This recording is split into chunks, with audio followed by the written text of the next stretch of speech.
I'm Max Hilaire, Chair of the Department of Political Science at Morgan State University and a professor of international law and international relations. Personally, I don't think military force is the only option to dealing with this problem. One is education. Two is getting to the root cause of why people have that sense of hopelessness and want to resort to indiscriminate violence against innocent civilians. And three is how could we teach tolerance? I think one of the problems lacking in the international community, particularly in some of these regions where people take their religious beliefs, take their ethnicity so seriously, is how we can embrace the difference in religion, respect each other, and be able to coexist, because we can't have just one religion in the world. It's not going to work. But at the same time, we should be able, this is a fundamental human right, the freedom of conscience, and we should respect everyone who chooses to worship whatever they choose to worship and still treat them as a decent human being. All religions preach peace, all religions somewhat preach tolerance and respect for each other, but somehow people misinterpret whether it's the Bible or the Quran or any other great religious books, and then use that interpretation to do harm to others and to impose their will on others. But whatever the religion is around the world, they all pursue the same goal, which is for better human being, whether currently or in the afterlife. So if we could only embrace that and realize that people are different, people have the right to have different beliefs and the right to enjoy that freedom of their belief, I think the whole world would be a better place for all human beings. Definitely. And I think traveling, knowing about other cultures, learning about other countries, whether it's traveling to Turkey, which I have done, and travel to South America.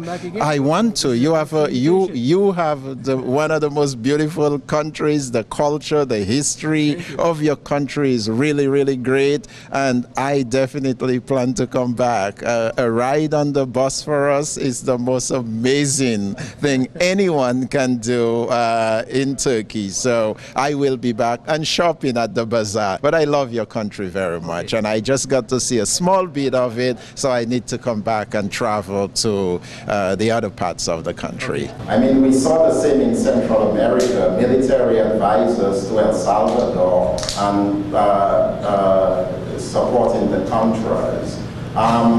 Those are very short-sighted issues. The long-term problem is whether we could bring about permanent solutions to problems that are not military problems. These are social, religious problems that go back thousands of years. And our failure to understand the root causes of these problems by looking at it from a very narrow angle is what keeps us repeating the same errors. So we left Iraq, and I support President Obama's decision to leave Iraq.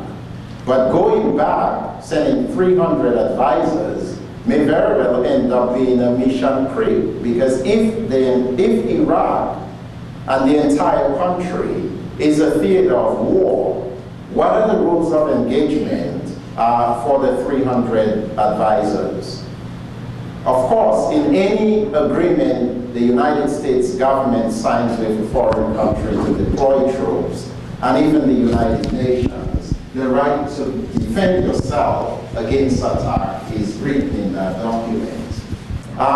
International relations and diplomacy requires a lot of patience. If you do not have the patience, do not go into this business, because things take a long time to resolve. You do not get results overnight. So using the military option, assuming that you are getting a quick result from it, is just putting a band-aid on the wound. So again, we are seeing, whether it's in Afghanistan with the resurgence of the Taliban, or in Iraq with these various groups, or the spillover problem in Syria, these issues are not going to go away.